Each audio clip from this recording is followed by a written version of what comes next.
अस्सलाम वालेकुम मेरी प्यारी यूट्यूब फैमिली, कैसे हैं आप सब। उम्मीद है आप सब खैरियत से होंगे। अल्हम्दुलिल्लाह मैं भी ठीक हूँ।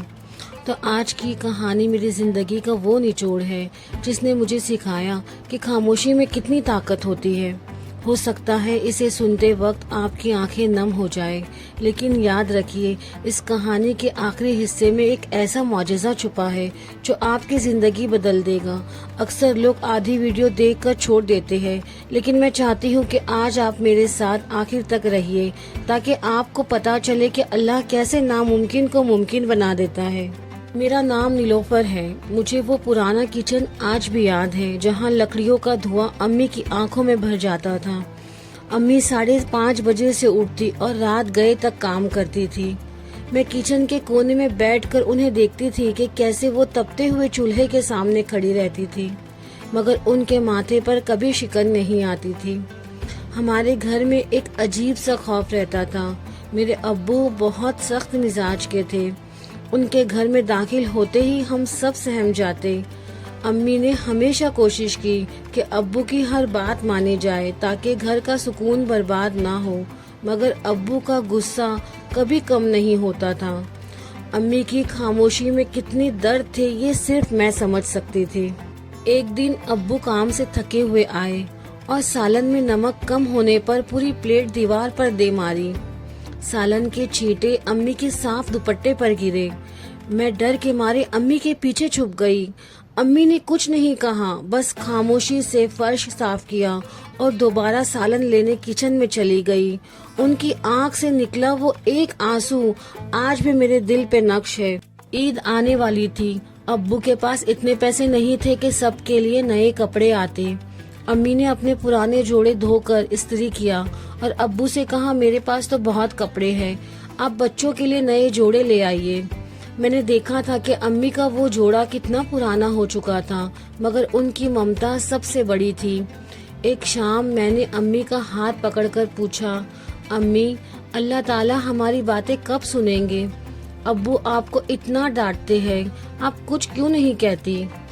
अम्मी ने मुस्कुरा कर मेरे सर पर हाथ फेरा और कहा, बेटा अल्लाह साबिरों के साथ है। मैं आज जो सब्र कर रही हूँ इसका अज्र अल्लाह मुझे नहीं बल्कि तुम्हारे अच्छे नसीब की सूरत में जरूर देगा इंशाअल्लाह।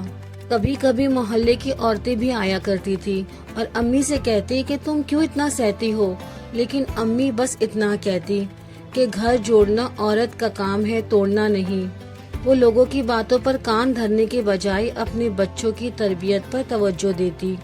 उनका यही हौसला हमारी सबसे बड़ी ताकत थी। वक्त गुजरा और घर पर बुरा वक्त आया।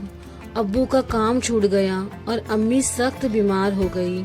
उनकी तबीयत इतनी खराब थी कि वो बिस्तर से उठ भी नहीं सकती थी, मगर घर के अखराजात और हमारी भूख ने उन्हें इतना मजबूर कर दिया। वो तकलीफ में भी मुस्कुराती रही ताकि हम परेशान ना हो। आज मैं जवान हूँ, मेरी अपनी जिंदगी है। जब मैं पीछे मुड़ कर देखती हूँ तो मुझे एहसास होता है कि अम्मी का वो सब्र ही था जिसने मुझे मजबूत बनाया। आज जब वो मेरे सामने सुकून से बैठती है ना, तो मुझे ऐसा लगता है कि मेरी बचपन की वो दुआ अर्श तक पहुँच गई। दोस्तों, जिंदगी में कभी भी मायूस ना होना। अगर आपकी माँ या आप खुद किसी मुश्किल में गुजर रहे हैं तो याद रखिए कि अल्लाह की लाठी बेआवाज है। सब्र का रास्ता मुश्किल जरूर है, मगर उसका अंजाम बहुत मीठा होता है। अल्लाह कभी किसी की मेहनत और सच्ची दुआ को कभी रद्द नहीं करता। आजकल के दौर में हम अक्सर अपने वालिदैन को ही भूल जाते हैं, लेकिन याद रखिए उनकी दुआ ही वो ढाल है जो हमें हर मुसीबत से बचाती है। मैं आज जो कुछ भी हूँ अपनी माँ की दुआओं और उनके सब्र की वजह से ही हूँ। अपने वालिदैन को वक्त दे, उनसे मोहब्बत करिए। आप में से कितने लोग ऐसे हैं जिन्होंने अपनी माँ को खामोशी से रोते देखा है, या जिनके वालिदैन ने उनके लिए अपनी खुशियाँ कुर्बान की है? अपनी कहानी कमेंट में मेरे साथ ज़रूर शेयर करिए। मुझे आपके कमेंट्स पढ़ना बहुत पसंद है। आज की ये कहानी आपको कैसी लगी? अगर पसंद आई हो तो इसे दूसरों के साथ ज़रूर शेयर करिए ताकि किसी और को भी हिम्मत मिले। अपने वालिदैन की सलामती के लिए कमेंट में आमीन ज़रूर लिखिए।